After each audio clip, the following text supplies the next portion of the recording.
we do a serious one. Yeah. So joining you live from the World Championship 2023 in Barcelona, the Living Legend podcast.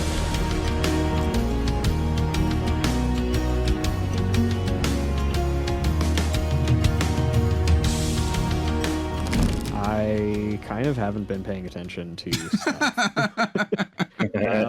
Whoopsie. Yeah, That's funny. There's. So are we recording now, are we? We are recording now. Hey, I'll be honest, Bill. Neither have I for the most part. So, you know, I was actually. Well, in that case, then. Welcome back. Welcome back. Welcome back to Living Legends podcast. I'm your host for today. My name's Az from Going and Gaming. And joining me as always, absolutely, is first of all me. I'm Az from Going and Gaming, of course, and Red Zone Rogue. First of all, how's it going? Oh yeah, hey, what's up? I'm here. Yeah, we are all here today. Just a little sneak behind the curtain as well. Well, we didn't realise who was doing the hosting today, so we just thought, yeah, let's just roll into it. As take the reins. Here you go, British bloke. Here you go. Just start chatting, and there we go. Even though it's 11:30 for me, you know, it's quite late when we do these things. I'm still going to be chatting, so all is good. But we got a couple of cool things to speak about today. But we got Bill as well, of course. How's it going? It's going pretty good. It's like kind of, I don't know if this was left in, but Kel and I have sort of been outside of the game for the past, you know, at least since the last time we recorded.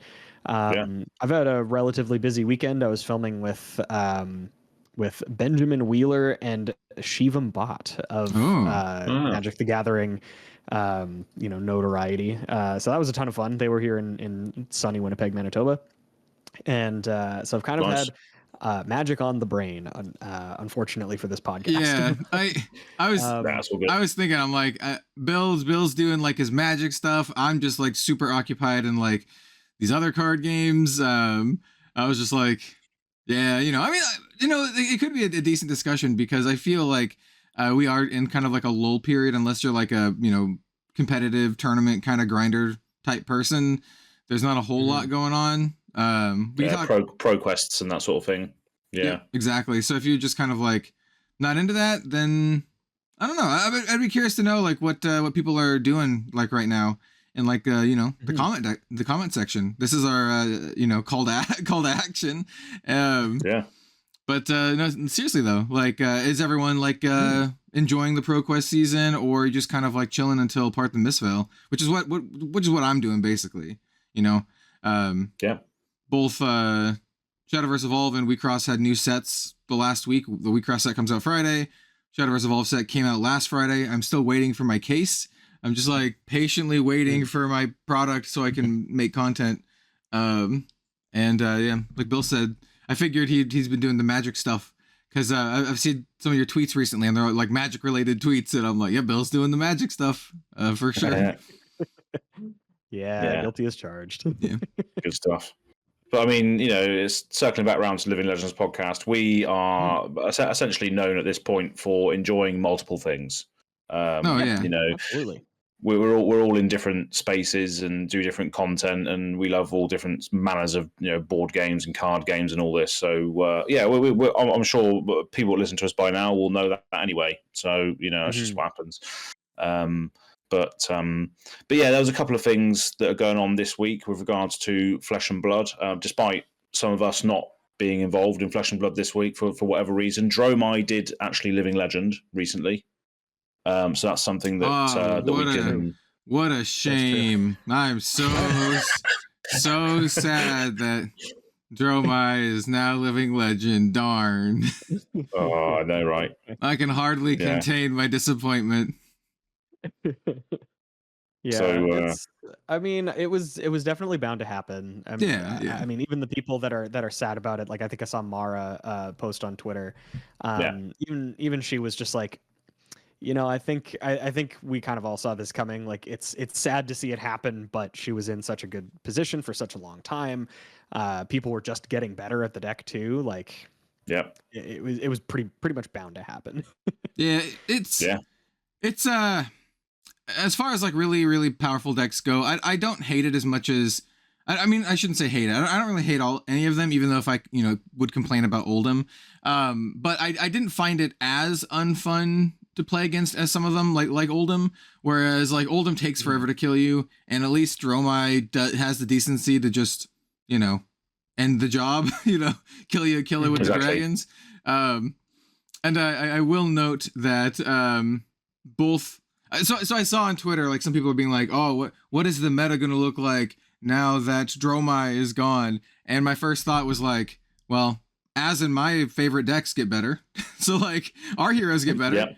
So Azalea gets better and Uzuri gets better. So it's just like, that's cool. Because like, I think Dromai was like one of, if not Uzuri's worst matchups. And I'm pretty sure the same can be said for Azalea. So yeah. Yeah.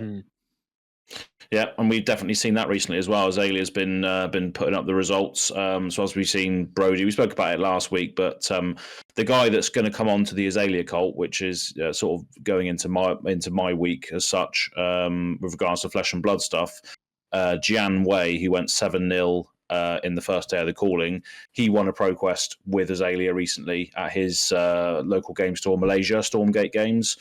So both him and cool. The store, yeah. So I think we've spoken to him before as well.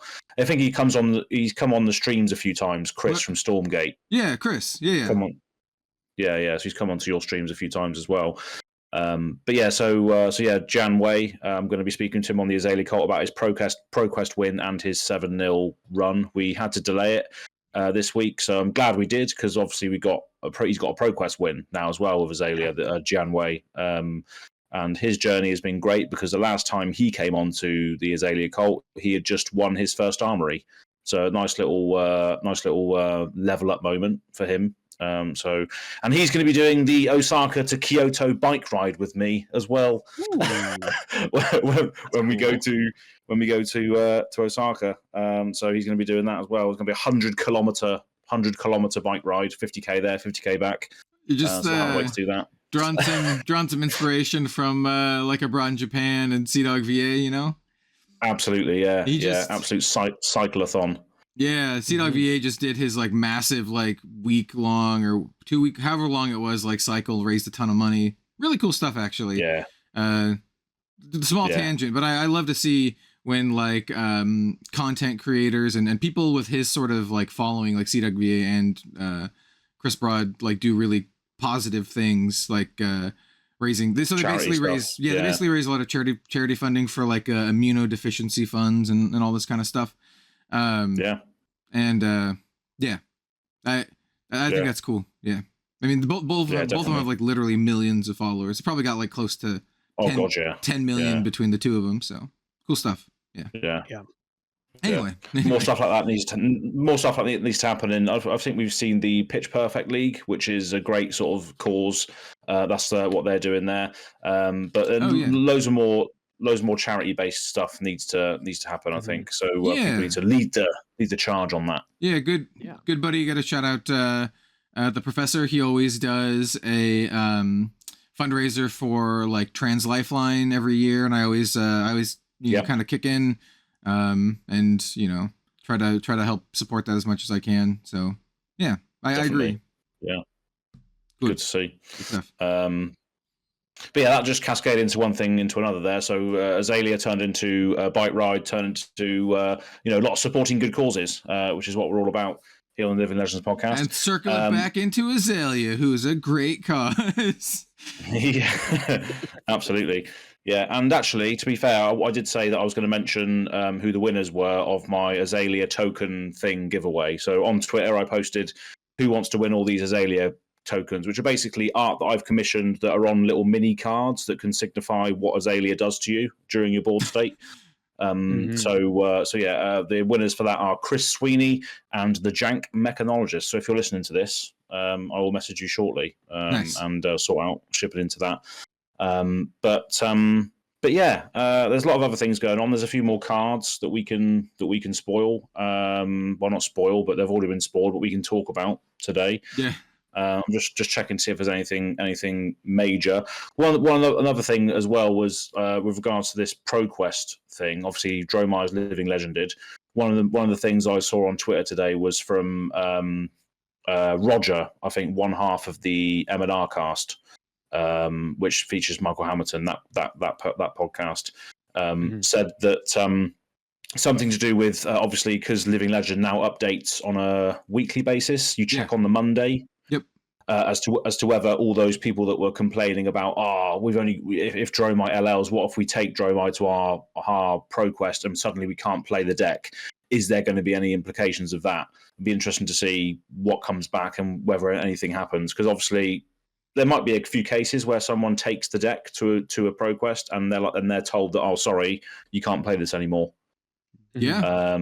So it'll be interesting to see how that's come about, because obviously is it the first time we've seen this happen? Like the first living legend, and then it's changed on a week basis. I think. Can't remember. I think so. I mean, I do remember this change being like pretty recent. We talked about it like a handful of episodes ago. So probably. Yeah, I think it probably is the first time since the change. Yeah, I think so. But yeah, I mean, there's a few other cards that we can jump into today. Has anyone got the lists of the cards up there on February? Yep, who wants to kick it off with a new card that we've seen recently? I'm gonna do one. I'm gonna do one that looks cool. So this is a promo card that I'm gonna do, and it's not like super flashy or anything, but the art's really, really cool. It literally looks like a dude from like Dark Souls. He's even dual wielding like two-handed swords. He looks like just looks like a dude from Dark Souls. Yeah. So this card is Battlefront Bastion. Currently, we only have the image for the extended art promo version. This is a 3-drop generic attack action that says, when this defends alone, prevent the next 1 damage to be dealt to your hero this turn. And it attacks for 7 and blocks for 2. It's interesting because it blocks for 2, but also kind of doesn't. Kind of blocks for 3. And it's a 3 for 7, which is like pretty good. It's pretty good. The other weird thing about this is February has this on here, but this is a promo. I think they're just assuming it's in the set. It's probably a good assumption, but we don't have it like 100% actually confirmed. Probably is in the set though. I would wager like maybe like a common or maybe even a rare, but I don't know. Seems cool. Seems good for like limited, right? 3 for 7 blocks pretty well. The block effect, I don't like. It's kind of interesting. It says when this defends alone, prevent the next 1 damage to be dealt to your hero, or be dealt to you this turn. So it can get around other types of damage, I suppose. I don't know. Yeah, seems cool. The art is what I like the most about it. It looks like just like Dark Souls dude, dual wielding claymores. Oh god, yeah, looks pretty sick. It reminds me of the what's the dragon slayer armor? Is it on Dark Souls? Reminds me of that character. Kind of. That would be Ornstein as the dragon slayer armor. That's it. Yeah. That's the one. I can kind of see that. Yeah. Steven Smo. Yeah. That fight was so annoying. Yeah. But yeah, no, I think this card is pretty cool. It's very similar to Fiendo's Fighting Spirit, but I think it is different enough that it, I don't think it's gonna really take over, like at least compared to Fiendo's Fighting Spirit, because this has to just attack alone. So this is a block for 3 as long as you. Or sorry, block alone. This is only a block for 3, and that is it. So it's kind of interesting. Obviously, still not good against Wizard, but there are so many cards that are not good against Wizard that it's kind of a useless activity to try to list them all. I mean, it's kind of cool against the Rune Blade if you block their first attack and then their second attack has like an arcane damage component or something. Like, I guess. I would run this over this Fighting Spirit just because this has cool art. This would be an art pick for me. Yeah, like this is cool. And if you have like the extended art versions, I'd be like, yeah, this is cool. Yeah, it's pretty. It's interesting that it essentially blocks for 3 by preventing 1 damage. I mean, there's going to be some case by case basis is where. That the fact that it doesn't physically block for 3 will mean something else. I can't think of those scenarios off the top of my head, but obviously it does prevent 3 damage to a certain degree, but it can still, it's hard to explain, but I'm sure you know what I'm getting at. It doesn't physically block 3, but it prevents 3. So there'll be some weird scenarios that can, that will happen as a result of that. Maybe block 2 will matter at some point, right? Yeah. The lower the defense, the better it is, sort of thing. But just a quick one as well. All of the spoilers. There is actually an article now which says part of the Mistveil spoilers, and it actually will tell you where the next spoilers are coming from. So there's all of these tale of the way they're explaining it, the tale of Phuket, the tale of Atlanta. So all the big battle hardened events, from now between now and part of the Mistveil, are going to have spoiler cards attached to them. So make sure you tune into the live streams and stuff, because that's where you're going to see them firsthand. So next couple of ones are Tale of San Francisco, Tale of Valencia, Tale of Richmond, Tale of Warsaw, Poland. So all of these places where having these battle hardens between now and MST getting revealed are going to have spoiler cards as well. So obviously we'll cover those in future episodes as well. Mm-hmm. I do want to mention a small aside. This is mostly to the audience. So hey, audience, are you the same as me? I know that it's pronounced, like I said, Phuket now, but honestly, when I first saw it and just first saw how it was written, I just thought it was like fuck it. I thought it was just like pretty much. Oh, it's calling fuck it. The tale of fuck it. Anyone else? Just me? Yeah. Anyway. No, that was definitely. I always thought that it was pronounced Phuket. Yes. I was kind of in between. Yeah. but as soon as I heard it, I was just like, okay, I'm updating that in my mental library. Yeah, me too. I'm like, I haven't heard this spoken, just seen it. Phuket. Yeah, yep. Exactly.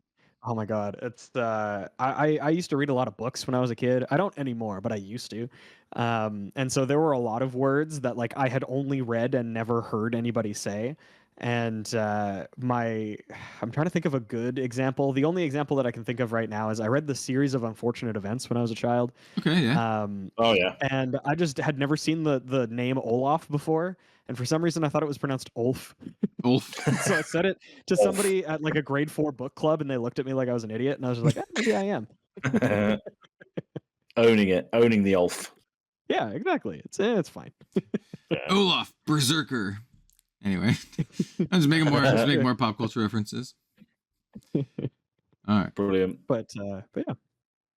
Yeah, so that was Battlefront Bastion. So that's the first generic we've seen in this set, obviously, which has just been entirely focused on the Mystic side of stuff recently, which is fair enough. Showing off that new talent that we're getting. It really feels like they have very targeted spoilers so far, right? So like it was like all of like these Marvels, and then now it looks like we're gonna have a bunch of not to bury the lead too much, a bunch of like specialization expansion slot type stuff. At least that seems like that seems the trend, and we have both of those. So we actually have some new Marvels to talk about and some expansion slot stuff. So I'll let you guys pick which one we want to go for first. The Marvels or the expansion slot. We can go with we'll go with the expansion slots. I think these are quite cool. Another thing to mention as well with regards to the spoiler season is it looks like they're going to be doing 3 days again, with day 1 or chapter 1 being the snake. So that's going to be all the assassin stuff. Chapter 2 is going to be all the ninja stuff, and then chapter 3 is going to be all the illusionist stuff. So I imagine we're going to have a similar sort of spoiler season as to what we've had before with the class specific days or the shadow light sort of style stuff. So we obviously got all that to look forward to as well. Yeah, I haven't gotten any emails or anything, so I don't know if I'm going to be doing a spoiler yet. But if I did, I would imagine it would be the assassin one. Yeah, probably. But we're all still in the lurch, I think, with that. So, we will, as soon as we know, we'll let you know, because we always do cool spoilers. Sorry, where was I going with that? What did I say? You wanted to talk about the new specs, the new visit cards, actually. Ah, that's it. Yeah, lovely. So this is the one that we sort of preambled before the podcast, so might as well start with this one first. And this is cool because this is the payoff for having lots of gold. Olympia, James said, "Oh, wait for the payoff, it's coming." And this is pretty sick. A lot of interaction with this. And this is called Visit the Golden Anvil. So this is a blue pitch 3-block card. So already pretty good in warrior decks. They love their blue block 3s. And this is an Olympia specialization. It costs nothing to play. And it says, as an additional cost to play this, destroy X gold you control. What does Olympia like to do? He likes to wager. So, whenever he wins a wager, he gets a gold. And he can wager gold by other cards as well. And then it just says, destroy X weapon. Destroy X weapons. No, equip X weapons and/or equipment from your inventory. So, what's your thoughts on this, folks? This is pretty sick, I think, first glance. I think this is cool, and I think it incentivizes you to run a very large inventory, which is kind of your sideboard in Flesh and Blood, rather than having like more cards to sideboard main deck. I think this card incentivizes you to run a lot of equipment, which I think is cool. Which is like not something that people do these days in Flesh and Blood, outside of like a couple corner case cards here or there. Like this is like is telling you, hey, are you running Parry Blade? Hey, maybe put a couple copies in your sideboard. If you're running that fire sword that also breaks, maybe put a couple copies of that, in your sideboard too, and then backup equipment. Bring in your second piece of Courage of Bladehold or whatever you're doing. So how does that work then? Can you essentially run a Courage of Bladehold as your main equipment and then another Courage of Bladehold in your sideboard at the moment? How does it work? Yeah, I mean, it's not. Bill, you're cooking away there. Yeah, it's not legendary, right? And so as long as it's not legendary, you can have as many copies of it in your deck, right? Like, you can have up to 3 of any one card. Yeah, up to 3. I shouldn't say as many. Up to 3. Yeah. There's just been no reason to do it up until now, but you should be able to run up to 3, which makes these kind of crazy. Like if you just have your initial loadout be 4 things that break, like especially for warrior, you have like refraction bolters or temper is real good too. Temper is really good. But then you visit the Golden Anvil. Even if you're just re-equipping your equipment, you essentially gain like it's like 15 life or something if they're all temper 2s. Yeah, pretty good. Which is kind of nuts. And then if you have like the Parry Blade, then you can just equip. Obviously, you're not playing Dorinthia. I was going to say Dawnblade, but you equip literally anything else. I mean, you technically could equip a Dawnblade. I guess you're playing Olympia. But so Talishar as well, right? You can run multiple Talishars. Oh yeah, you can run multiple Talishars, and Talishar is a good weapon to start with. I mean, if you're doing and then equip a new one. Yeah, if you're doing Talishar Olympia, I guess you could go for it. There's probably other better options, but you could do it. I mean, on a weapon late game, it might be quite good. Obviously, it's a 4 attack on a weapon, isn't it? So I guess that sort of thing could come in handy. I don't know how meme tier this is. I don't know. Leave a comment in the section below as to whether this could be good or not. But I mean, like you can, at first glance, there's a lot of options. Like you have your shields too. You can block with your shields. Get another shield. True. Be like a full tank build, Parry Blade plus shield plus all temper equipment. It seems kind of annoying.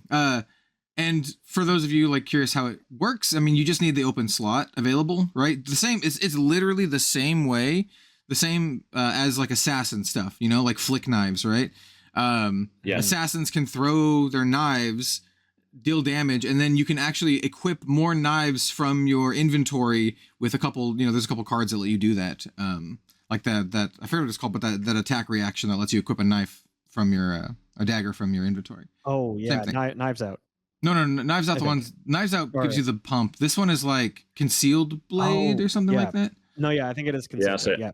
That's So same deal. It's the same mechanic. They're just like, here you go, just suit up. I should note this doesn't have go again or instant, but still pretty good. Like so, this is like the last thing you do in your turn, right? Yeah, I mean, if you got 4 gold, you can equip your whole armor suite for nothing. After you've done your turn, you can just be like, right, I'll play this, destroy 4 gold, and now I'm suited up again. Which seems absurd if you've got all.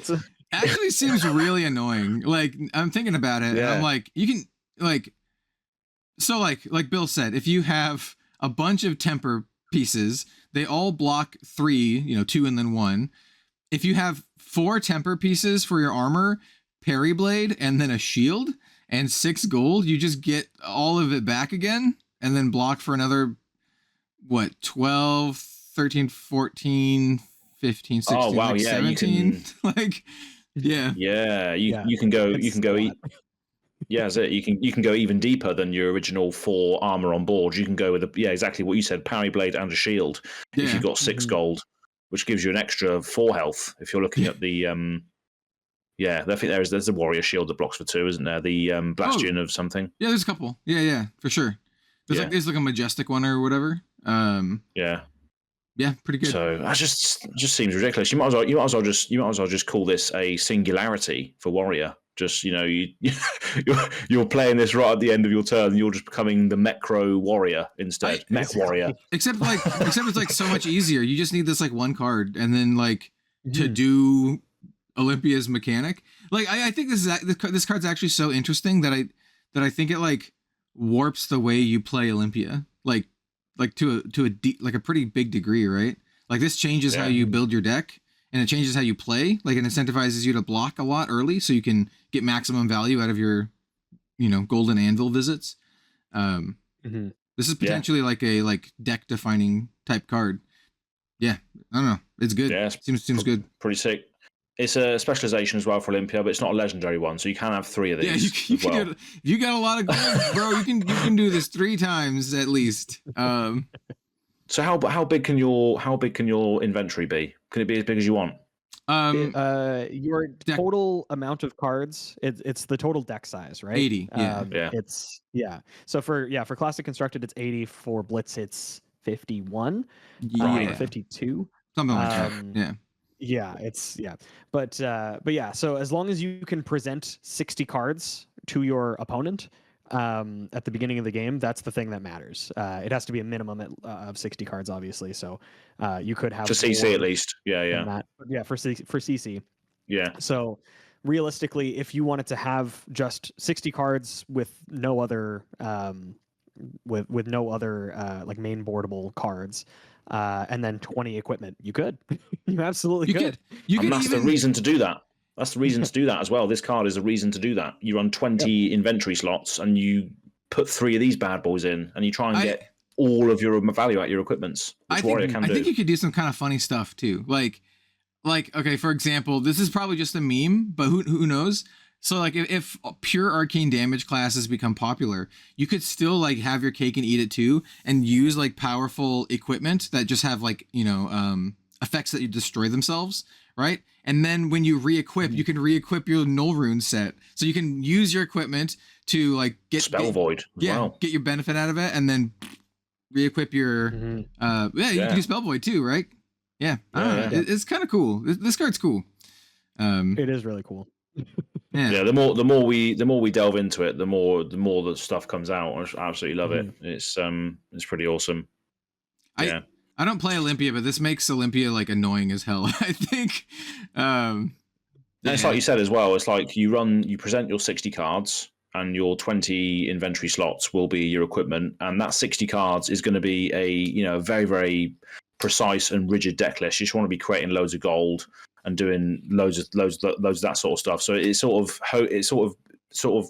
synergizes well with itself, because you want to be running a compact and precise sideboard and deck, because it is a very linear strategy. But I'm interested to see how it works. But also, the funny thing about this is that Shiana also loves it as well. Yeah, that's true. Well, it's going to be hard for Shiana to make gold, but true, yeah. Maybe running the crown. Maybe running the crown, and you start off with 1 gold, so you could just get 1 free piece of equipment or something. I don't know. Yeah, she can wager gold. There's a lot of wage gold generics, isn't there? I feel like Shiana is like such a meme. Like every time there's specializations, I see in the comment section, they're like, "But it goes in Shiana," and it's like, well, yeah, but like, I mean, you know what? Yeah, hell yeah, it does. Hell yeah, it does. Let me know when she's like winning your like your skirmishes or whatever, right? Absolutely. But yeah. I'm sure. I think she does have at least a couple living legend points in Blitz, but you know, she's like I think so. She's like Arachne tier. Yeah. But yeah, that's a good one to start on, because it's it's going to be interesting to see whether that really sort of propels Olympia forward and gives him his own strategy and trying to extract as much value as he can out of all of his equipments. You know what also goes in Shiana? This is my segue. Brilliant, nice. Visit the Goldmane estate. Excellent. The other specialization that we see here. This one actually is like maybe kind of good in Shiana. Like, no joke. Like, the other one felt like a kind of a meme in Shiana. This one actually feels like maybe like really good. So I'll read it off. I have it up here. It's visit the Goldmane estate. It is a Guardian action. It's a 1-drop blue pitch card.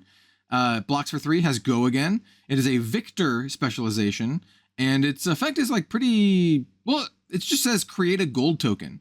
Then, if you control 3 or more gold, create that many might tokens. So, like, this is just a card that just gives you a gold. Like in Shiana, this just gives you a gold. In Victor, it probably gives you a gold and a bunch of might tokens, which is like pretty sweet. I guess if you're playing the Shiana deck, you can run 3 Visit the Goldmane Estates and then get 3 gold from this card to then crack with your Golden Anvil. There you go. Yeah, exactly. So synergy all around, really. So watch out, Blitz, skirmish season. Shiana's going to be raking it in. But yeah, that's pretty cool. Yeah, so in Victor, obviously, you create a gold token. Obviously, Victor's ability triggers, so then you draw a card as well. Yep. And then if you have 3 or more gold, get that many. So yeah, it replaces itself to a certain degree as well if you play it. So yeah, it's pretty synergistic. And a blue block 3 in Guardian can't go wrong, and it has go again as well, obviously. So yeah, it just replaces itself. It reminds me of the what's the card?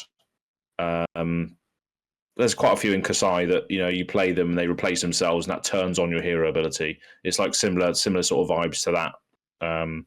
But yeah, pretty cool. Just a picture of a piece of art with a house on it, massive estate. It's a big house, Yeah. Your house is kind of big when you have like flags coming out of the top of it. Not like one flag. Right. Like there's some houses here in the U.S. that have like one American flag. They're usually not coming straight out the top, but this one has like minimum 6. Well, it's got like 6 spires, 1 flag, 2 flags in the art. No, 3. No, there's more than that. 3 flags in the art.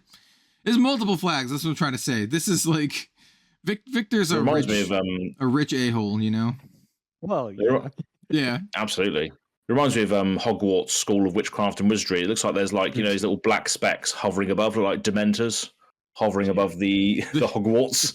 Victor seems like the guy who would also like Harry Potter. Exactly. Yeah, he's in Slytherin as well. Absolutely. Probably. Probably. Anyway, what do you guys think about this card? Like, I think it's like seems pretty good, right? Like 1-drop, make it gold, make some might tokens. I mean, activate his hero ability. Blocks 3. It's blue. Oh, seems pretty good. Yeah. I mean, Victor's pretty hot at the moment, but I don't know how much gold he has out cumulatively. I think he's just very, very good numbers wise, but I haven't watched too many games of him, so I wouldn't know if you would control 3 or more gold at any given time. But that's a payoff if you do want to create lots of gold and you get some might. But I don't know how often he's doing that. To be honest, I wouldn't be able to comment on it, unfortunately. I don't know either. I don't know, man. Outside of limited, I haven't played any of the heavy hitters heroes, so I couldn't tell you. Exactly. I'm not sure either, but if you start with a gold in play, which your shield counts as a gold, and then you make 1 gold at any point, then you have 2, and then play this. That is the 3rd one, so you get 3 might tokens. Yeah. So like activating this is pretty easy. Yeah. Getting 3 might tokens, pretty good. I think this card's quite good. Yeah, I think it's Can he create any other gold on his equipments? Has he got golden glare as well? Yeah, he has. Yeah, golden glare. When this defends with 2 or more yellows, create a gold. So he can actually, you can actually set yourself up to have that at any time, basically. On turn 1 even. Yeah. I feel like, so yeah, it's pretty good then. I feel like it's also like a really low cost of entry card kind of card, right? Like it's a blue pitch card that blocks 3 as well. So like worst case scenario, it's on the upper end of either blocks or resources. So I don't know. Seems pretty good. Yeah. Good stuff. Yeah. And you just get to play a bunch of copies of it, and it's a blue and it blocks 3. I think it's pretty good. I'm just staring at these specializations for heroes that just came out, and I'm like, yo, where's my second Uzuri specialization, y'all? Like, Yeah. give me my second Uzuri specialization. That'll be sick. Yeah. Would make sense for it to be. Would it make sense for it to be in this set? Probably. I mean, does it reckon make probably sense would, for but- Goldmane Estate to be in this set though? Like, True. Yeah. yeah. So like, we'll see. so, yeah. Well, I imagine the Uzuri, if there was an Uzuri specialization, it would be kind of in this kind of, visit, expansion slot kind of thing. Yeah, maybe. All of the stuff that we've seen, bar a few things, is a lot of blue stuff, though, isn't it? It's a lot of blue matters. But yeah, like them, pretty good. It's nice to see that a lot of heroes, including the new ones, are getting the option to swap out their resource cards, or AKA their blue cards, to whatever sort of effects they want. Because most of the time, the reason you're using a blue is to pay for a turn. But with the amount of blue stuff that's coming out in this set with the Mystic Heroes, and then obviously some of these specializations might sort of just worm their way into decks because they're good, but it's giving people a lot of options to mess around with their blue cards, which I think is what we need, because a lot of people just think, oh yeah, what are the reds? What are the reds doing? What's this doing? How much can I do without paying for nothing? So yeah, blues do need a lot more utility, I think, because speaking from an Azalea perspective, a lot of the blues have been cut out recently. Brody demonstrated that. We don't need blues in this deck, and I think if you can attach a lot of value to blues, I think it can be a good space to be in, which is obviously the set in general. So, but yeah. Yes. Well, speaking of the set in general, absolutely. Would either of you gentlemen like to read off some of the other cards, or I have them up as well? I will give you. If you're chomping at the bit, I can give you the option. Yeah, I'll hop in and talk about the other. So far, as far as I know, I only know of 2 other cards that have been revealed since we talked last. At least that we haven't already talked about. But yeah, there are 2 Marvels, and they're both very similar. But again, the art is like, just stop. It's so good. It really is. It really is. They're so beautiful. But yeah, let's start with a Drop in the Ocean. So this is another majestic, or not majestic. It's a Marvel. Yeah. So it's probably going to be a common just from the ability, but it is legendary in keyword alone. So you can only have one of them in your deck. It costs 0, pitches for 3, and is an instant, a mystic instant, and gives target attack -1. -1 power. And if you've played another blue card this turn, Transcend, which of course, as we talked about last week, means that it goes back to your hand flipped and becomes a chi that pitches for 3 chi resources.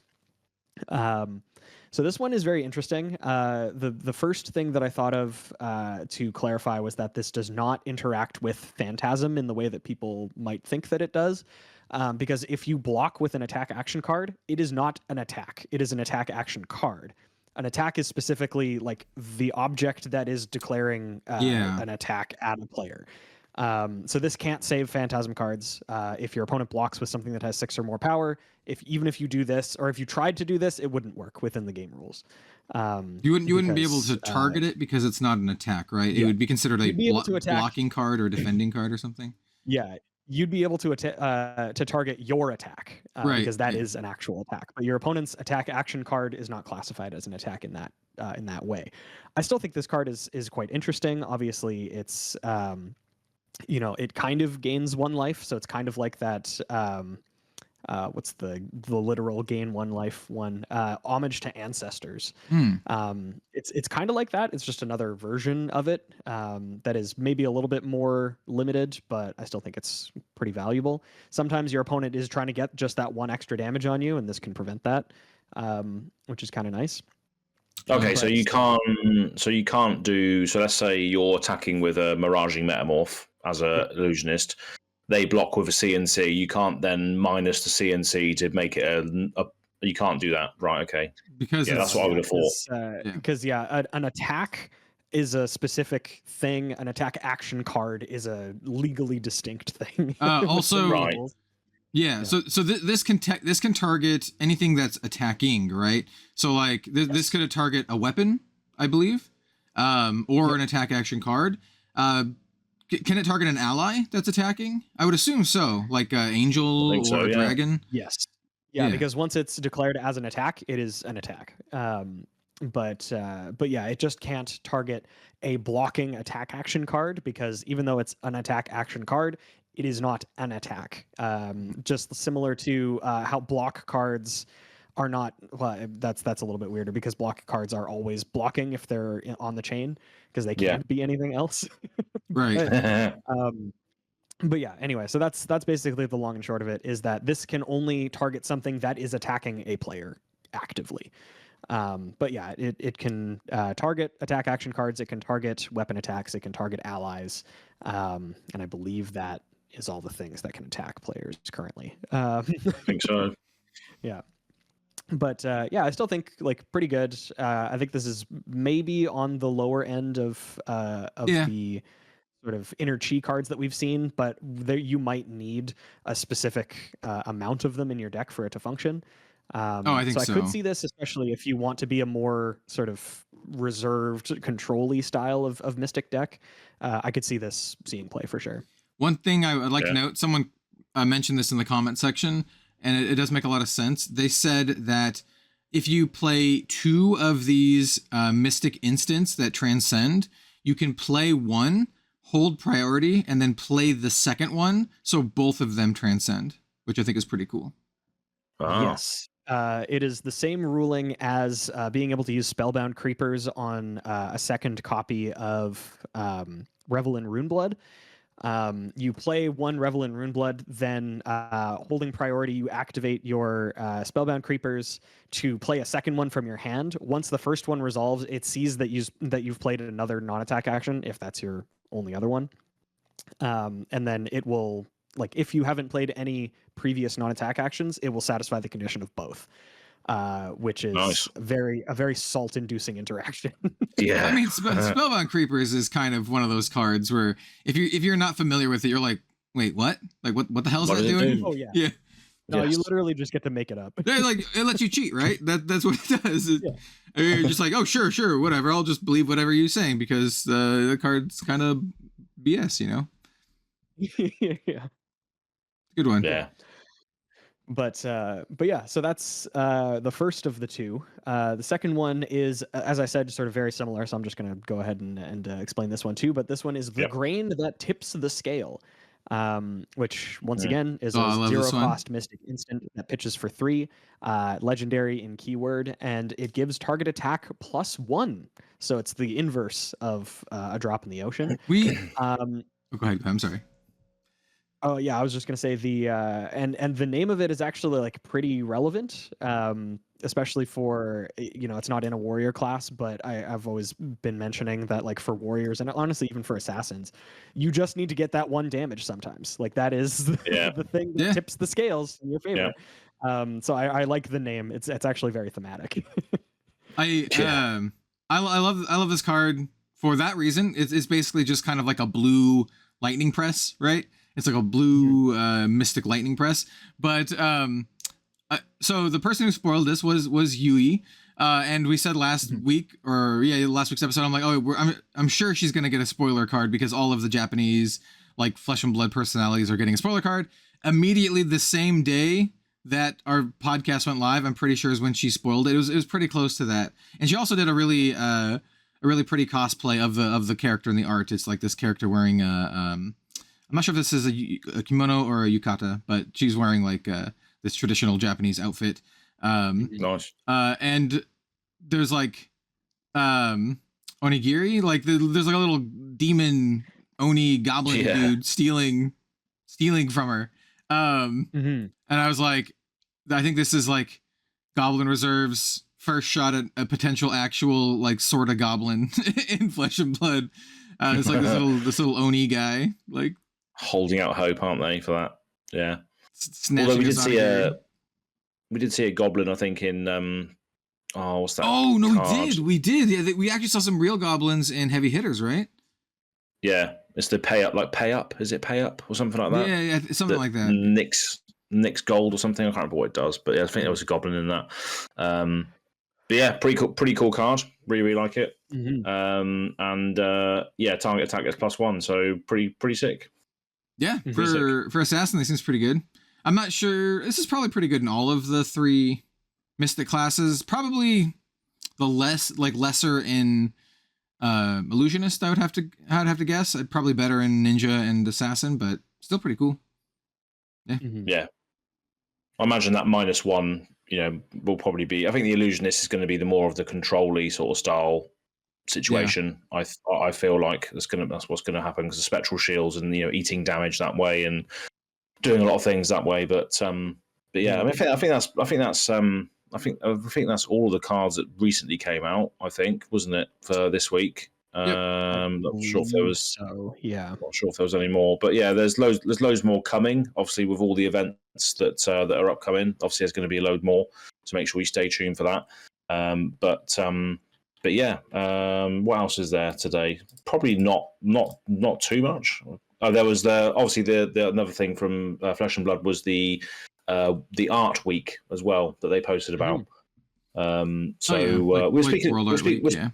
Yeah, World Art Week. Yeah, so not sure whether we could maybe go into a little bit of that, but we haven't really planned it. I mean, it could be a whole different podcast episode, to be honest. Like our favorite arts in the set and stuff. But yeah, there's a lot of cool stuff going on now. But I don't know what else there is really. This is quite a slow week. I mean, like, it goes back to what I mentioned, and possibly why Bill and I are just kind of like, doing our own other stuff. It's like we're in a very downtime period for Flesh and Blood, where we're just kind of like, we have like this trickle. I think maybe this is one of the reasons why we're getting this trickling of spoilers from Part the Mistveil, because like, if you're not playing in like the pro quest season, and if you're not like one of these tournament grinders, then like what are you doing? Yeah, like, I guess just doing your normal stuff, like going to your local armory and whatnot. But other than that, it's just kind of like, the same thing. I'm not saying it's bad, but I'm just saying there's not a lot to talk about, right? I still have my same Uzuri deck. It's still this, it's right over there. That I got it. I was actually thinking, this is kind of interesting thought that kind of goes along with this. I was actually thinking the other day that, and some people might take this the wrong way because I'm going to mention magic and Flesh and Blood in the same sentence, and that really triggers some people. But Flesh and Blood for me right now is starting to transition to where magic used to be, and that what I mean by that is like I've kind of like settled in what I want to do with the game, and I have my things for that, and I'm happy with those. Like, I have my Uzuri deck. It is like 95% foil. It is like, pretty blinged out. And I don't need to change that until they print new Uzuri cards, right? And it's the same thing with like Magic. Like, you would have your favorite commander deck, and you're fine with your commander deck until they print something that goes in the deck. And I'm kind of in that place with Flesh and Blood right now, outside of like limited and stuff, which is why I played a lot of like heavy hitters, like sealed and stuff. But like I've got my Uzuri deck. The cool thing about Part of the Mistveil for me is that I actually really do want to build a new deck, and by new deck I mean like the hero new. I want to build a deck. Absolutely, yeah. I want to build a deck for her, but I think it's one of the positives and negatives for Flesh and Blood, right? I got my Uzuri deck, and I'm happy with it. Whereas like these other games that I play, I buy a case every set for these games, and I can build like a new deck of every single color because that's how the games work, right? And if you buy a case, you literally have a playset plus, so you can do it. You can build a competitive top tier deck of every single type. So every single new set that comes out for Shadowverse, I could literally update every single deck I own and have one deck of every single class, because it's easy to do. So Yeah, no, it was just a thought I had yesterday. I was like, we were going to the pet store, and just random thought. I was like, yeah, I think Flesh and Blood's kind of starting to be in the place where Magic used to be for me, where that's what it was. I mean, Magic kind of still is that, but I just, instead of upgrading my decks every new set, I just don't upgrade my decks. They just sit around for, half a year, and I'll be like, oh yeah, that Tiny Bones came out. I kind of wanted to buy him, and then I'll buy it like, 4 months from now. I'll be like, oh yeah, I wanted Tiny Bones. Yeah, we spoke about this before as well. It's the hero problem thing again, because if you're invested into one hero, and you like your hero, or you like your deck, or you like how that hero plays, or how it feels in your hands, depending on what your preferences are, it's difficult to really sort of find other things in the game because you're so encapsulated on one hero. So it's also an aesthetic battle as well, because other heroes need to enter the game, which then tug on those strings as well, right? So it's like New, for instance. So obviously a lot of us were like, oh yeah, she looks great, I want to play with her. That's a good sign that you can get people in. But character-driven games like Commander and that sort of stuff, you're building a deck because you like the look of the hero, or you like the look of the way the deck plays. If there's decks and stuff that come along and you just don't like the look of it, Victor, nah, can't be asked with that. It's just a Guardian that likes to block and create gold. Nah, it's not my game. That's not my game.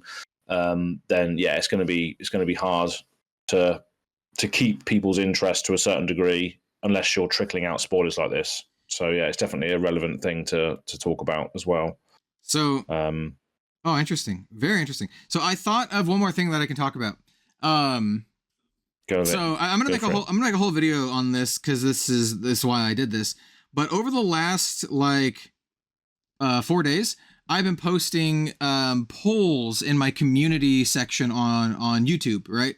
And I started out. It's the same. Yeah. It's the same poll for every single day, except I changed the card game. So the question is, for X card game players, what is the main reason you play? And so I have 5 options. That's because YouTube only gives you 5 options. So the options are: I play to win, I play to have fun, I play because I like the characters, I play because my friends do, or I don't play, I only collect. And now I did this for Flesh and Blood was day 1, Grand Archive was day 2, Shadowverse Evolve was day 3, and then day 4 here is WeCross. And I'm doing a day 5 as well for Magic. I wanted to compare the community's response to all of these questions to see how the respective player base for each card game fares, and what's the most important thing to players of these games. And so I think I can share some of the data here if we want one more last talking point to go over, because I think it's kind of interesting. Yeah, definitely. Yeah. So for Flesh and Blood, we got 579 votes, so like a decent little chunk here. The other games, I will note, only got about 100 each, like 100 to 150 each.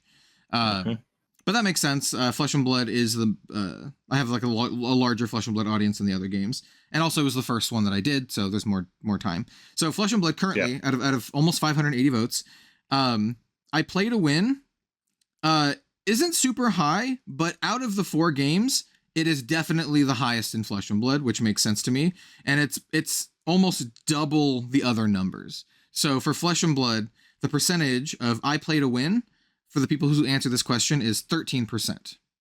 Like I said, not very low or not very high, but almost double the percentage of the other ones. The other ones are closer to like 6%, right? I play to have fun is the highest with 55%. And I'll spoil this now. That is true for every single game except for WeCross so far. Then I play because I like the characters, 14%. Compared to the other games, that's a little bit lower. Except for Shadowverse, it's pretty close. I play because my friends do is 3%. It's pretty low.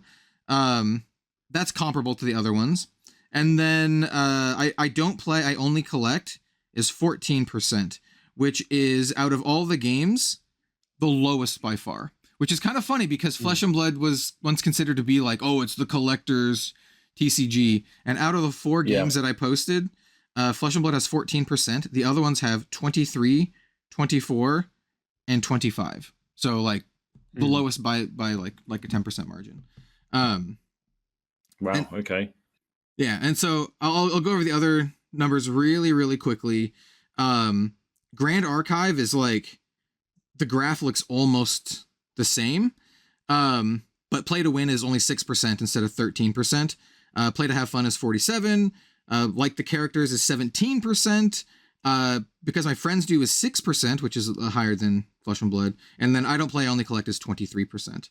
Shadowverse Evolve has the second highest I play to win with 8%. I play to have fun is 52%. Because my friends do 3% and I don't play, only collect is 24%. All of the anime games have that percentage for collecting. And then I think the most interesting one so far is WeCross, which was only posted 5 hours ago, but I play to win is only 5%. I play to have fun is only 33%, which is the lowest out of all of them, because I play because I like the characters is the highest on this one with 36%, which makes a lot of sense to me. People who like WeCross play it because they love the characters. They literally, the tournaments literally give you prizing for being the best deck of your character. So even if your character is not a meta character, if you just love the character and you bring it to the event, if you do the best with that one character, you get prizes, which is cool. And there's a crap load. That's pretty good. There's a crap load of characters. I play because my friends do is only 2%, and I don't play, only collect is 25. So yeah, I thought it was pretty interesting. It made sense to me that the Flesh and Blood was like, I play to win is like higher than the other games. I feel like it should actually be a little bit higher, because I got a lot of comments on people who are like, oh, I play to win and have fun, which is like, a lot of people find fun winning to be fun. But I guess I should have said, I should have worded it, I play for competition rather than I play to have fun.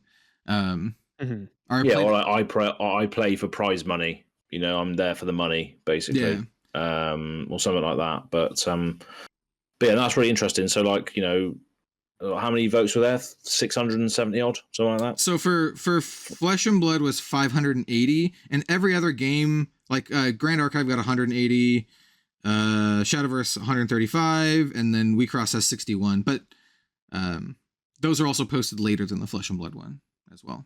Yeah. But yeah. Yeah, so it's quite a lot of people that, you know, want to rock up. You know, 1 out of 2 people rock up to play Flesh and Blood because it's a fun game, and there's obviously the system and everything else surrounding it is just fun. And they want to just have fun with the game. I think that's true. Great. One of my big takeaways from this is card players just want to play to have fun to begin with, because Flesh and Blood, it's like 55%. For Grand Archive, it's 47%.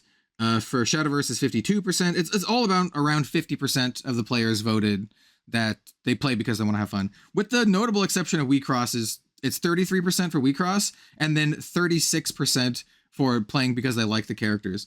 WeCross is super interesting in that 69% of players play the game either to have fun or just because they like the characters, which I think is says a lot about the game. People just, and it reflects in the community. People are just really passionate about like the characters and stuff. But yeah. Yeah, it just goes to show that you know, people that are playing to have fun don't necessarily want to win. You know, if they're there just to have fun, they don't care about the result. But, you know, during these times when there is only competitive play going on, you know, it'd be interesting to know what that 250 plus people, how they're engaging with the game. So I think that's a good thing to ask the people that have listened this long, you know, what are you doing, sort of thing. I do also want to say, out of all 4 games so far, Flesh and Blood is the only game where people who wrote in caveats to, like, they wrote in, like, so for example, this is a username, Aiden Nika 24. They say, I want to say the competitive environment, winning is fun, but a close game is, you know, yada yada yada. So they're kind of like putting winning and playing together, and there's multiple comments that were like that. Like another commenter, Paradox 25, to win is the closest for me, but I wouldn't really be accurate because I have a good time even if I lose. That's good. Means you just don't get super salty. But there's a lot of people who wrote in that were like playing to win and have fun for Flesh and Blood. Like one person just wrote competitive casual. But no one else did for any of the other games. So I just pointing that out. I feel the competitive mindset is definitely bigger in Flesh and Blood compared to the other games. Yeah. What would be a nice way to round it off then for that discussion is, why do we play, us three? Why do we play? When we engage with Flesh and Blood, why do we do it? So let's start with you, Bill. What do you reckon? Why do you play Flesh and Blood? And why do you have a why do you have a show called Blade Break? You know, why do you do that? It's kind of hard to say, other than like I play because I like the community, and that's Absolutely, not a dig, because I haven't played recently. That is not a dig at the community, but that is like ultimately why I played, why I still keep up with the game and everything. The community is really, really great. The card game is also just extremely solid. I think that it has maybe one of the best resource systems of any modern game, and now there's like a lot, so that is actually saying something. Yeah. Yeah, like I think the game is really well designed. I think the players that play it are pretty sweet overall. The time that I had in Barcelona was phenomenal. And yeah, I think realistically, yeah, it's a fun game, and I like the people who play it.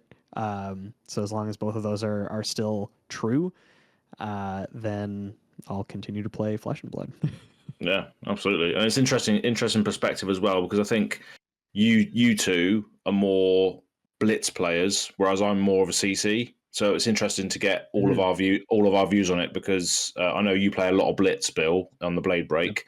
But Kel, what about you? What do you like about it? So for CC and Blitz for me these days, it's like 50-50. So like, yeah, I actually have a bunch of random Flesh and Blood decks built, but they haven't been updated in a long time. The only two that I have that are like really updated and that are like I consider like my Flesh and Blood decks are my Lexi Blitz deck and my Uzuri CC deck. And I have, like I said, I have a bunch of other ones. Like I have like a Valda UPF deck, and I have a couple like Singleton Highlander decks that I built when Az and I did like a stream like a month or two ago. Yeah, I have those. For me, if I was answering this poll, it would be to have fun. But the reason I started playing was this is the reason I start playing any card game is because of the aesthetics, right? If the game doesn't look good, I'm not gonna even try it. That's the barrier of entry to me. The game has to look really good. Otherwise, I'm not even gonna give it a shot. And then the game was also very fun and mechanically really, really good, fairly unique in regards to that. Like Bill said, I think Flesh and Blood has one of the best resource systems out there. There's a lot of games that have really good resource systems these days, to be fair, though. I don't think Flesh and Blood is unique in that regard. I think Grand Archive has an amazing resource system where you put cards from your hand down, but you get them back the next turn. And so like Grand Archive has like this risk reward, whereas in Flesh and Blood, you yeet the cards and you get them back later. In Grand Archive, you get them back immediately. So you can kind of play around that. One of the biggest things for Flesh and Blood for me, it could be a small thing to some people, but this is like it's just a huge thing that my favorite games do. Well, some of my favorite games do. I wish more games did. 2 of the 4 games that I play do this. And that is, this is a groundbreaking rule, everyone, or groundbreaking idea. Drawing cards is fun, right? In Flesh and Blood, you draw 4 cards every turn. You see 4 new cards every single turn. And I think that's one of the reasons why Flesh and Blood is so much fun, is because every turn you have a new hand, and every turn you get to do different things. And that's why I think it's like so much fun. And another one of my favorite games, and I've kind of gone on a soapbox recently about this, is We Cross, because I've gotten back into it. We Cross is a game designed by Shota Yasuka, a Magic the Gathering Hall of Famer. And it's been around for 10 years. And there's a reason for that. And that's because it is an incredibly good game, like mechanically speaking. And one of the best parts about it is you draw 2 cards a turn in We Crossed. Not 1 like in Magic. And like just the difference between drawing 1 card and drawing 2 cards a turn is like so big, right? I mean, it's literally double. but like you just see more of your deck, you have more options, it just feels more fun.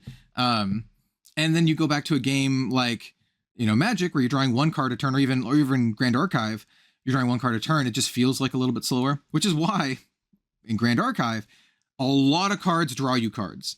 There's a Grand Archive, they print a lot of cards that let you draw stuff. Because one, it feeds into the resource system, but two, drawing cards is fun. So yeah, if I ever made a trading card game, I've thought about making not a non-trading card game, just a card game, but I would definitely have drawing more than one card's a thing, like a turn. It's just inherently fun. So yeah, well, it's like Slay the Spire, isn't it? You get a new hand every turn, don't you, to play with? So the more deck you see, you know, the more sort of purchase you have in it, because you're like, oh yeah, I built this deck. I'm drawing 5 cards a turn. This is the reason I built this deck, because I get to see this, and this, or this, and this. It's one thing like that you see with both Flesh and Blood and Wheatcross, actually, in that you frequently see your entire deck. Like, depending on, you know, for Flesh and Blood, it depends, you know, on the format and, you know, how fast or slow it is or whatever. But like for both Wheatcross and Flesh and Blood, you usually go through your entire deck, which is awesome. Like, being able to play and see every single card means that every single choice that you made to put those cards into your deck is relevant, which I think is just really cool. It just leads to, like, rewards deck building. It's just good game design. So, Yeah. Absolutely, good stuff. Not to turn this into like a game design, a game design podcast, but yeah. Well, we needed stuff to talk about today, so here we go. Wild tangents of plenty. Card games are my life. This is the kind of stuff I think about quite often. Yeah, absolutely. Yeah, drawing cards. It's good. Drawing cards, absolutely.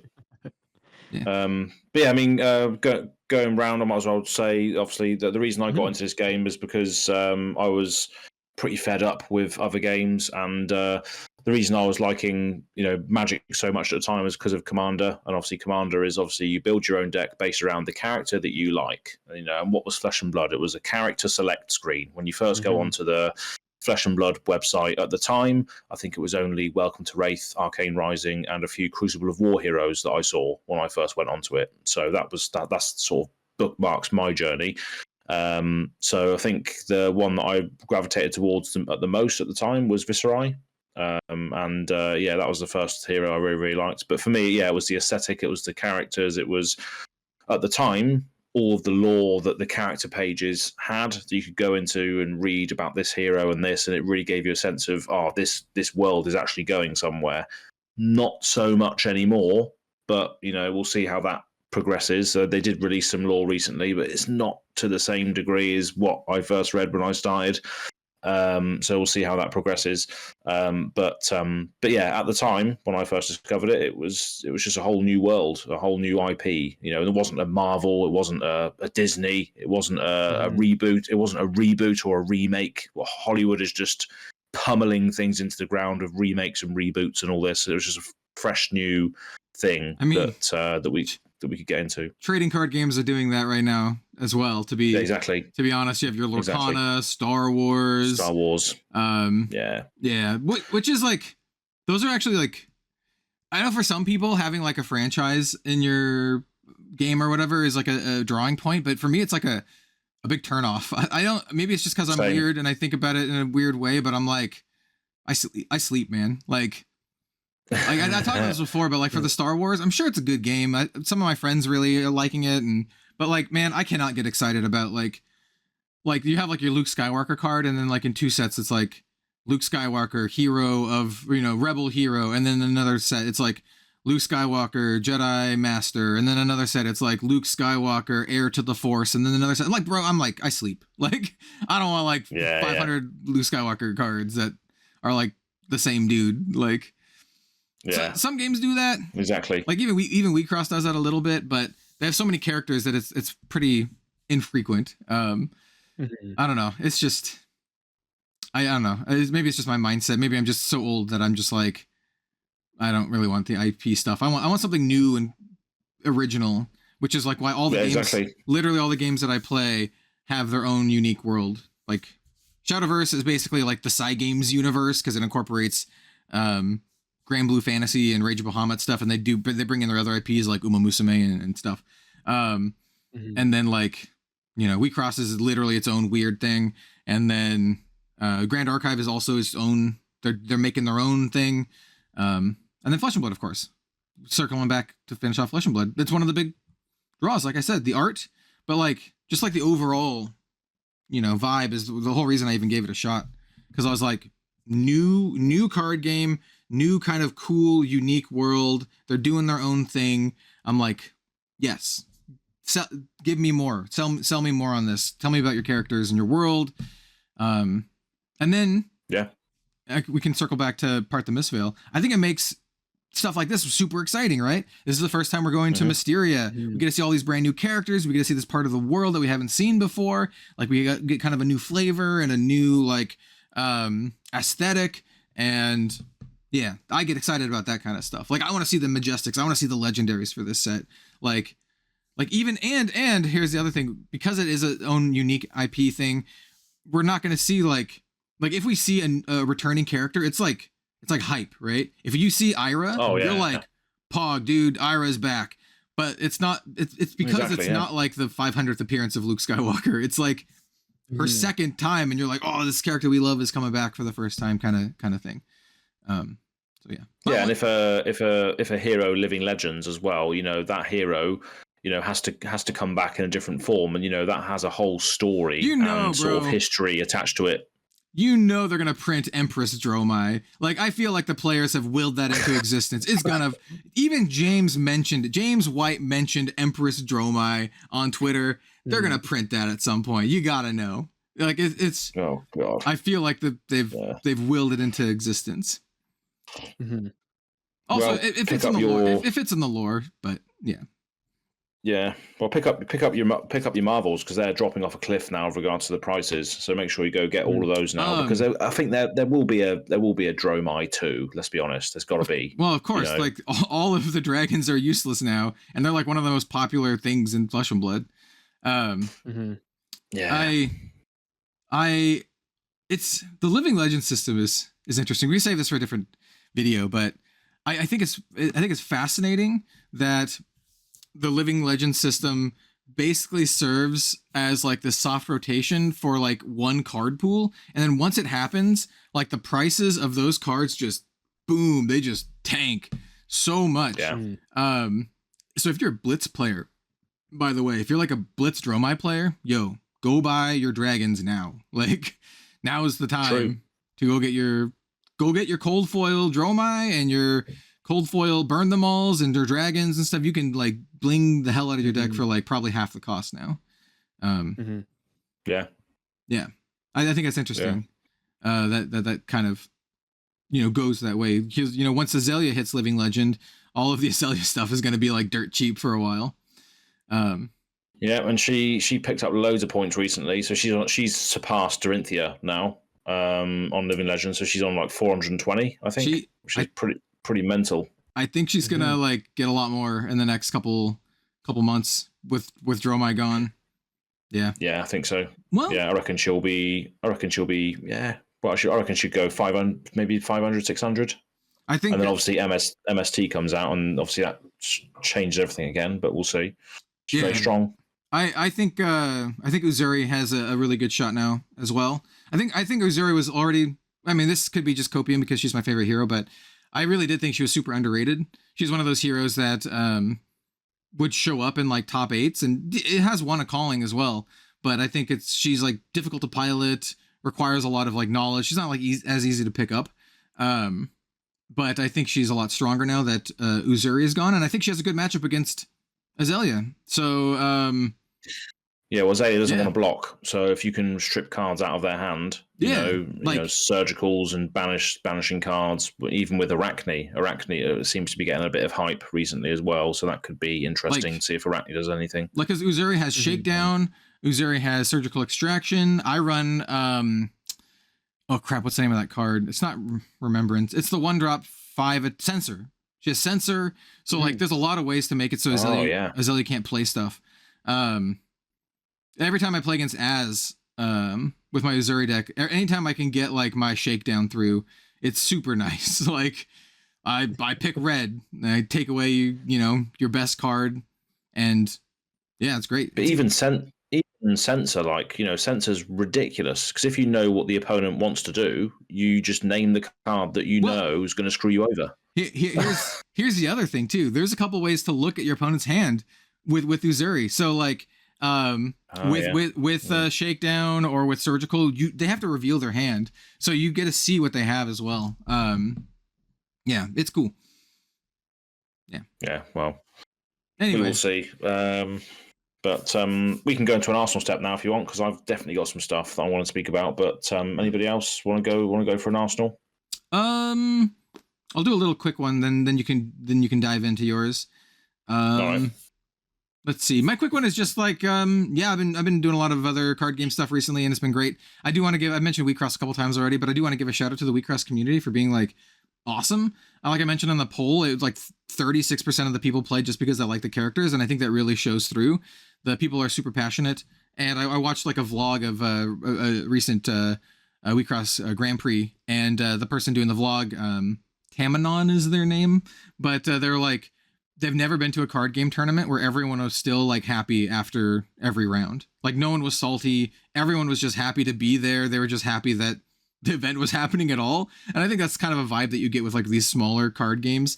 I saw this when I covered Force Will as well. You get these really, really passionate people who are there just because they love the game, and they're just happy to be there. And that's the kind of vibe I get from the Wheatcross community. Everyone's like, for it being like a game that's all literally like anime girls, it's surprisingly incredibly wholesome. So I don't know, I'm just gonna mention that it's been cool. Nice. Yeah, I'll leave it at that. I'll leave it at that this time. So Bill, do you have anything before? Yeah, go ahead. I was going to say, carrying on from what you were saying there about it's all anime girls, but it's wholesome.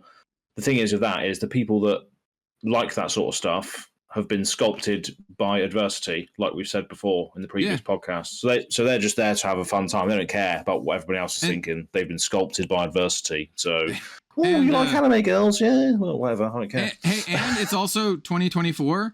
The old 90s stereotypes aren't true anymore. I mean, it still is a large percentage of male players, but not all male players. Mm-hmm. There's a large percentage of like female non-binary players who just love the characters. The artists that I work with, like the anime artists, in fact, a lot of the really lewd anime artists that I know who are friends are all female. So like it's not the perception that you would have if you still have that like antiquated like 90s perception. Absolutely. Yeah. Cool. Bill, do you have anything before we let Az just kind of take it away? Nothing that I haven't already mentioned. The Flesh and Blood, or the Magic the Gathering stuff was really cool. But that's basically everything that I've been up to for the past week. I've got a question for you, actually. Mm-hmm. Bristly Bill, Spine Sower. Yes. Are you making a deck, and will it be on Spike Feeders? It will be. The pile of cards is actually on my other desk, unfortunately. But yeah, I got myself a foil Bristly Bill. The cards for most of the deck coming in the mail already. And yeah, it will definitely be on the Spike Feeders. Yes. I'm very excited to play it. I still think we need to do a named commander game. Like Bill plays Bristly Bill. I play one of the characters that has my name. There's Kel's Fight Fixer, and then there's the actual character Kellen, who's got like a bunch of copies. I can build a Kellen deck easy, and then we just need we need an Az or Aaron or some form of deck. Like it's got to exist. There's like a billion cards in Magic. There's got to be some. I said I would try and find out before the next podcast, but I've completely forgot. So I'll make it my duty to go and try and find a card that would represent me as a commander. But we'll see. Yeah, I mean, I do have my Mari the Killing Quill like assassin deck, which is kind of like currently my like personal signature deck because Red Zone Rogue. It's a rogue assassin deck. Exactly. Yeah. I've kind of like tricked it out. It's kind of jank, but it has some like really good jank in it. Like I have like the foil alternate anime art Massacre Girl, for example, and I'm like, Oh, nice. Of course. Like, what's going to be more me than like the alternate anime art, version of a cool assassin girl. So. Oh God, yeah, absolutely. Yeah. Yeah, so I need to go and figure that out in my own time as to what commander I can replicate. But I'm sure there's a few degenerates out there I could search for. But yeah, looking forward to seeing that. But another thing that's happened recently, which might be all over social media, it probably is, but Fallout, the TV series, has started on Amazon Prime. Started and finished. I heard that they just dumped the entire thing just right on there. Pretty much, yeah. So I'm on episode 5 already. It's pretty good. No spoilers. It's definitely worth a watch. I think it's 8 episodes in total. Definitely worth a watch. A lot of references to games. How long are the episodes? Are they like hour long kind of deals, or like 40 minutes? Or the first one's longer than the rest, but I think they're then sort of like 40 minutes, 50 minutes each one. So yeah, it's a good long 8-hour binge if you watch it all. Hell yeah! I've been rewatching Lee Cross and I've been watching Shadow vs. Flame anime, but I do really want to watch Fallout. Yeah, I definitely recommend it. Have you played many of the other games? Yeah, so another sort of tangent I was going to go on is that I've just re-downloaded New Vegas because I want to start playing that again, because that was the one that I remember the most fondly, because I remember having Fallout 3, but nowadays I think it is a little bit too dated. Whereas Vegas had better like third person shooter vibes. Yeah, the gun mechanics in Fallout 3 are pretty like crap, to be honest. Yeah, that's right. If you only use VATS, it's fine. But if you actually try to use it as an FPS, it kind of sucks. Fallout 3 was the first Fallout I played. I loved it. I played it. I got all of the DLC. I played through Vegas, got the DLC for Vegas, got Fallout 4, did all the DLC for Fallout 4. So I'm a pretty big fan of Fallout. Well, I think it's more accurate to say I'm a pretty big fan of like the old Bethesda games. And by old Bethesda games, I mean I'm not gonna play the Star one, the space one they just did. Oh, yeah. Oh, Starfield. Yeah, I'm not gonna do Starfield. It doesn't look great, but maybe in a year or two when they have a bunch of patches and it's awesome. But I like the Fallout stuff. So I want to watch the Fallout series. I just haven't had time yet. Definitely worth doing from the first 5 I've watched. Good. Definitely go check it out. But yeah, let us know what you're doing in the comments below. What are you doing? Flesh and Blood related, or post-apocalyptic wasteland, or magic, or whatever you want to do. Anime girls, do what you want. Just don't care. Post-apocalyptic wasteland, magic, anime girls, all the same thing. Wow, that'll be a sick game. I bet I could find that. There's like Tank Girl, but Tank Girl's not really anime. This is a comic. It's close. Anyway. To be fair, post-apocalyptic magic anime girls, I'm sure you could make a Commander game out of those 3 things, because there's a Fallout magic set, isn't there? Yeah, there's a Commander set. Yeah. There's anime-esque sort of style things in Magic, like secret layers and all this. I don't know what there is, but I'm sure there is something. There's a lot. There's actually a lot. They've done alternate anime art for like multiple sets. There's kind of like Kamigawa and that, right? As well, like Kamigawa and the Young Dynasty. Not just Kamigawa. There's like all the anime art stuff for War of the Spark, but then they also did it for like Ravnica Remastered, and then there's all of the alternate or the anime art stuff for the Jumpstart. Jumpstart did it as well. Like they just keep putting it in. Like Magic is like it's like anime now. Like just a machine, isn't it? Yeah, it's like everything. But, if Magic's going to be, if people keep saying the Fortniteification, but they're not wrong. Like when you see a screenshot image of Kratos in Fortnite doing a Kamehameha, like that's basically what Magic is right now. Like you can literally play like Optimus Prime and give him the one ring, and then have him hop into the freaking TARDIS with his sonic screwdriver, and which is Pit Boy. Like yeah, I mean Yeah, exactly. I mean, I think I made this reference before, but Magic is no longer a game; it's a console that you put games into and play. Kind Because of. you can just play anything in Magic now, essentially. Which is one of the reasons I was like, oh, I don't want to play it anymore. But now, 3 years later, I'm like, this is pretty sick. Like this is pretty funny. It's a. I'm not going to talk too much about it, but I don't like it. And I'm to the point where I don't care anymore either. So like I don't like it, exactly. but also now I just don't care anymore. Like I have all these other games that I love. Magic can do whatever the hell it wants. I'm still gonna maybe someday buy that little Tiny Bones guy and put it in my rogue deck. And then when the Final Fantasy set comes out, I'll be honest, I'm probably gonna buy like I'm probably gonna buy at least a box of that and have it sealed and stick it up on my shelf, and I'll draft Final Fantasy someday. Or maybe I'll open up some collector packs of that, see if I get like a alternate textured Sephiroth or something. I don't know. Like, except I'd much rather have I'd much rather have what's her name from Final Fantasy 8? Is it Quetzal? Quistis? Yeah, give me like a Quistis. Yeah, give me like a the instructor lady, sexy teacher. Yeah, dude. Yeah, that's right. Just before we turn this into a Magic podcast, Bill, Spike Feeders, are they Final Fantasy fans? Do you reckon you'll be doing that sort of stuff in the future? I mean, we probably will be. The only ones that I'm aware of that are actual, like, active Final Fantasy fans, because like I am aware of Final Fantasy and I've played some of the games. I wouldn't necessarily call myself a fan, but I also don't have anything against it, like that sort of deal. But I know that Maddie and Phil both play Final Fantasy 14, which is the MMO. Very popular, and they like it. They like it quite a bit. So, I mean, we probably will anyway. Like nice. most of us weren't necessarily Fallout fans, except for like I think me and Jim.